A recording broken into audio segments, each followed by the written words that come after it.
Hola, ¿qué tal? Bienvenidos. Mi nombre es Cintia La Rosa Villacorta. Estudio la carrera de Nutrición y Dietética en la Universidad Privada del Norte y este video es para mi curso de Bioquímica de los Alimentos, en el cual voy a hablar sobre frutas y legumbres.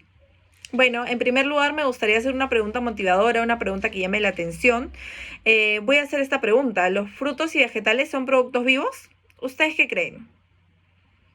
Claro que sí, afirmativo. Son productos vivos que respiran, transpiran, envejecen y sufren alteraciones, enfermedades, entre otras.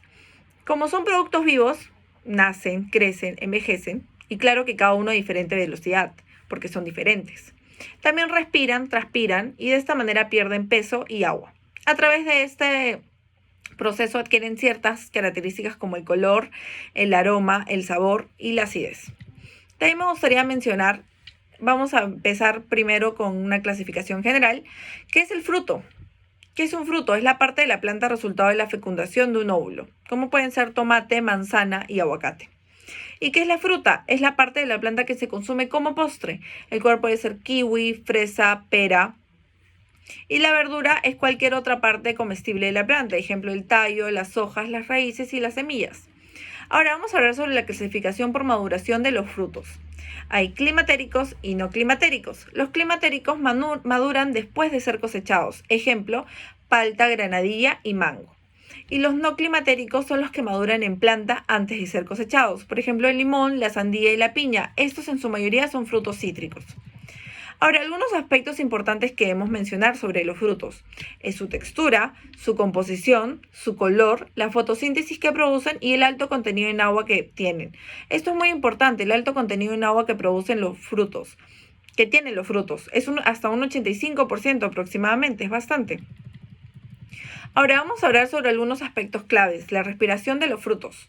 La respiración, nosotros sabemos que ingresa oxígeno a nuestro cuerpo, ingresa oxígeno al fruto y la transpiración expulsa vapor de agua, calor y CO2. La respiración de los frutos consta de tres fases. Descomposición de polisacáridos, donde se producen azúcares simples, después la oxidación de estos azúcares a ácido pirúvico y después la transformación anaeróbica, de piruvato. Como resultado obtendremos CO2, agua y energía. Parece importante mencionar estos puntos. El proceso de transformación es la pérdida de peso en el fruto. El proceso de respiración produce azúcares simples y orgánicos. Y el proceso de maduración es la formación del etileno. Más adelante hablaremos de él, el cual libera enzimas, las cuales se encargan de madurar los frutos. Ahora, los factores que influyen en la respiración de los frutos tenemos internos y externos.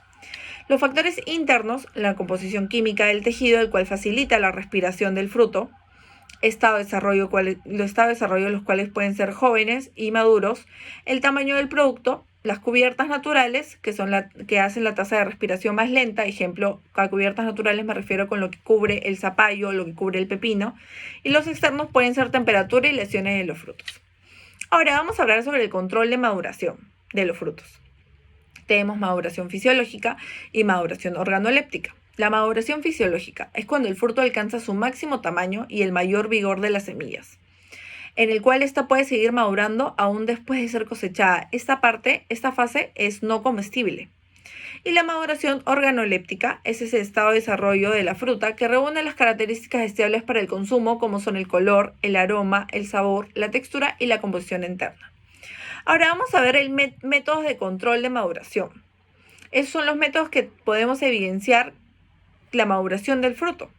Visuales, físicos, químicos y demás. Vamos a hablar sobre visuales. Consiste en una inspección visual, evaluar el tamaño, el color y el aspecto, pero lamentablemente no son índices precisos. Ahora, lo físico se evidencia con el fácil desprendimiento del fruto con facilidad, cuando desprendemos el fruto de la palta, por ejemplo.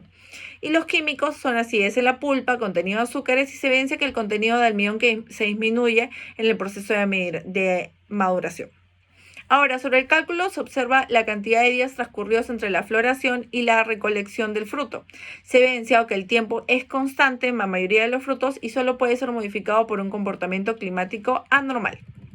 Otros índices que tenemos son la relación pulpa-hueso, jugosidad de la pulpa y la ternura del choclo.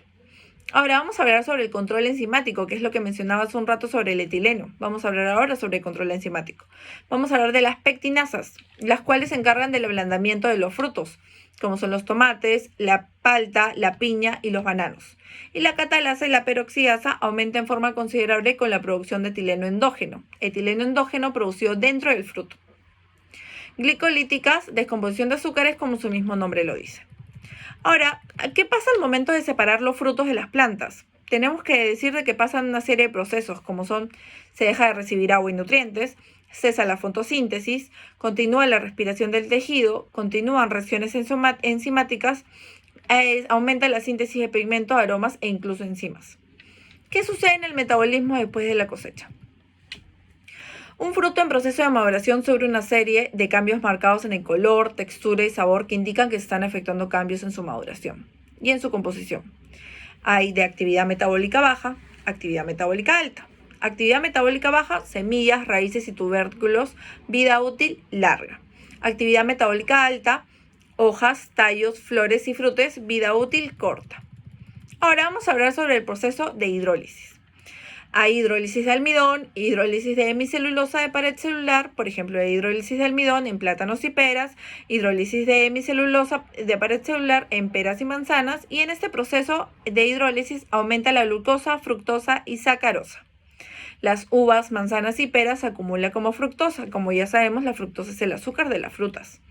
Y en cerezas, duranos y piñas aumenta la sacarosa. Ahora vamos a hablar sobre la degradación de carbohidratos. El almidón al degradar almidón hay aumento de azúcares y cambios en la textura.